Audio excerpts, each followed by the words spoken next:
அக்ஷய திருதியில ஆத்மார்த்தமான ஆஃபர். உங்க லலிதாவோட ஏற்கனவே கம்மி சேதாரத்துல ஒன்னு இல்ல இன்னும் 2%, 3% கம்மி. வைர நகை கேரட்டுக்கு 6000 ரூபாய் கம்மி. அரசியலில் கொள்கை எதிரிகளை வெல்ல வேண்டும் என்று திமுக எம்பி கனிமொழி தெரிவித்துள்ளார்.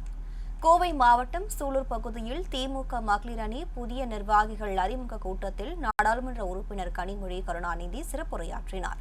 அப்போது பேசிய அவர் 2026 தேர்தலில் அரசியல் எதிரிகள் மட்டுமல்ல கொள்கை எதிரிகளையும் எதிர்த்து வெற்றி பெற வேண்டும் என்று தெரிவித்தார்.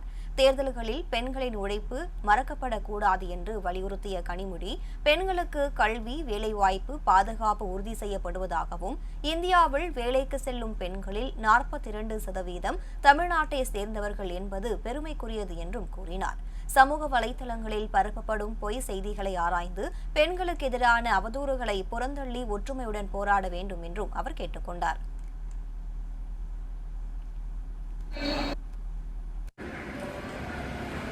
இப்படி ஒவ்வொன்றாக தமிழ்நாட்டுடைய உரிமைகளை நமக்கு வர வேண்டிய நிதியை கொடுக்கறதில்லை. நீ ஹிந்தி படிக்கலன்னா உனக்கு தரக்கூடிய SSK ஃபண்ட் கொடுக்க மாட்டேன். 5 மாசமா 100 நாள் வேலைக்கான பணம் தருவதில்லை.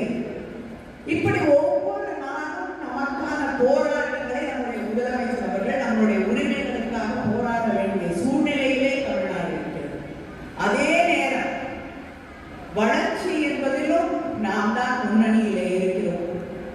ஒரு பக்கம் போராட்டம், அந்த போராட்டத்தை முன்னெடுத்துக் கொண்டே அதே நேரத்திலே இந்த தமிழ்நாட்டை வளர்ச்சி பாதையில் கொண்டு சென்று கொண்டிருக்கக்கூடிய ஒரே ஆட்சி திராவிட முன்னேற்ற கழகம் என்ற அந்த செய்தியை நீங்கள் மனதிலே நிறுத்திக் கொள்ள வேண்டும்.